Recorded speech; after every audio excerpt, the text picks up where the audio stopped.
The law of conservation of momentum is a pretty powerful tool, and it allows us to figure out a lot of stuff that happens in a collision. Now, a collision is actually kind of hard to analyze because there's so many forces and things going on, but when we use the law of conservation of momentum, it lets us know about before a collision and after a collision. And all the law of conservation of momentum says is the momentum before, so P, or momentum before, is equal to the momentum after. Okay, so whatever the momentum is before the collision, it is equal to the momentum after the collision. Now sometimes this is deceptive, right? Because if you have a cart at rest, okay, and another cart at rest, and let's say there's that's an awesome cart. Okay, there's a spring between them, okay, and they're held together for a minute. Okay, since this thing has zero velocity and this one has zero velocity, there's no momentum. P equals m times 0. Okay? But if whatever mechanism is holding these together is released and these two carts spring apart, then let's say this one has a mass of 1 kilogram, this one has a mass of 2 kilograms, and this one moves this way to the left at 3 meters per second. And I want to know about that one. Well, what we do is we split this up into before and after. Okay? And before, we see that momentum is equal to m1 v1, where that's the first object, plus m2 v2, that's the second object, and this is all initial. So my initial quantity is 1, because that's its mass, times 0, plus 2 times 0 is just 0, right? Our initial momentum is 0. Afterwards, I have this cart moving at negative 3 meters per second, and it has a mass of 1 kilogram, plus whatever velocity that one has, v, times its mass of 2 kilograms. Okay, so I have negative 3 plus v2 equals, and what does it equal? Well, since the momentum before was after, the momentum after has to be 0. That should be v2, okay? And so I have negative 3 equals 2 times v, or negative 2 times v if I subtract that over. So v equals 1.5 or 1.5 meters per second. Okay, so this one moves this way at 1.5 meters per second. That's the law of conservation of momentum. The initial momentum was 0 and the final momentum is 0. Okay, and it doesn't seem like it's 0 because both these carts are moving, but since they're moving in opposite directions, momentum is conserved and the initial and final momentum is 0. Momentum is a vector quantity. Okay, maybe a little simpler problem is, let's say you just have one cart, and you guys were doing this in lab.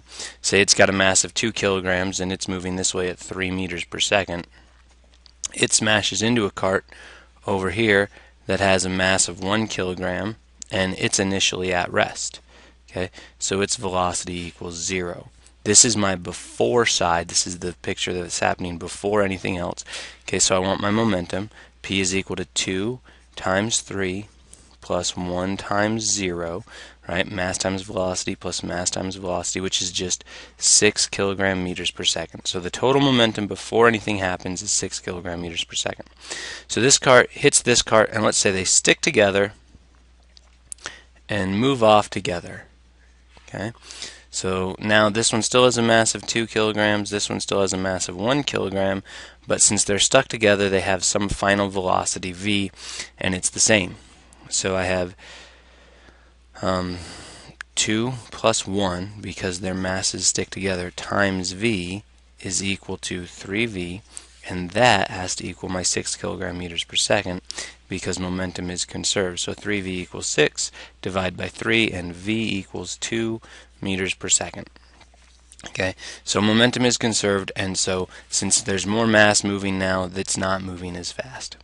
Okay, this is a one-dimensional collision, one direction, and these problems get, they're pretty straightforward. Not a lot that's happening there that I can mess with.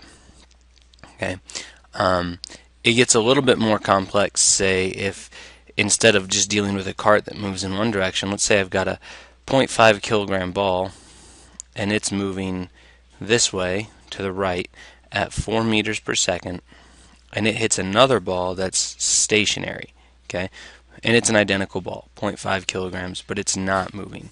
But after, so this is my before side, after they collide, okay, the first ball was originally moving this way. Let's say that this ball, this stationary ball, let's say it's moving up this way at 30 degrees above horizontal, and the other ball, okay, it's moving this way at 30 degrees below horizontal. Okay, can I figure out what the final speeds of those two has to be? Well, let's think about it. Okay, this is different because it's got momentum in x, and this one has momentum in x and y. So we have to pay attention to our components. So if I want momentum in x, before, it's just 0.5 times 4, which is 2 kilogram meters per second. Remember, the stationary ball doesn't contribute anything. Okay, after, that has to be the case. Momentum in x has to equal 2 kilogram meters per second. Momentum in y needs to equal 0. This is not moving up or down, right? X is to the right, y is up. So I've got nothing going on in y. So over here, we deal with the same thing. Okay, we can do this. Since the initial momentum in y is 0, the final momentum in y is 0. Okay, these have identical mass, so 0.5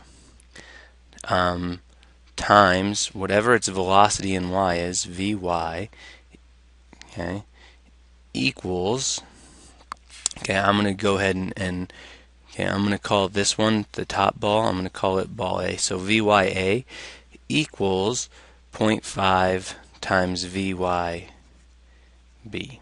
Okay, and they're equal because if I subtract this over, it's going to be 0, because this momentum right here has to be equal and opposite to that momentum right there. This would be b. Okay, and so those two cancel each other. So I know that the velocity in y here and the velocity in y here are equal because the masses are equal. So vyb, right, equals vya, and I don't have an exact number for it yet, but I do know they're equal. Also, I do know that the momentum in x, whoops, I don't need a force. Okay, I do know that the momentum in x has to be 2 kilogram meters per second. Okay, so if I'm looking at this ball right here, it's got some momentum in this direction. This ball also has momentum in that direction, and it's equal to vxa times 0.5 plus vxb times 0.5, and that has to add up to 2 because that was our initial momentum in the x direction. So vxa 0.5 plus vxb times 0.5 equals 2, and since these masses are equal, what we end up with is these are going to be identical. But let's just take a look at that. Okay, since vyb equals vya, and okay, these are both similar triangles, right? Since this side equals the other side, these are similar. So basically, vx and vxa and vxb are equal. So I can say vx times 0.5 plus vx times 0.5 equals 2, and so I have half of vx plus half of vx, so vx equals 2.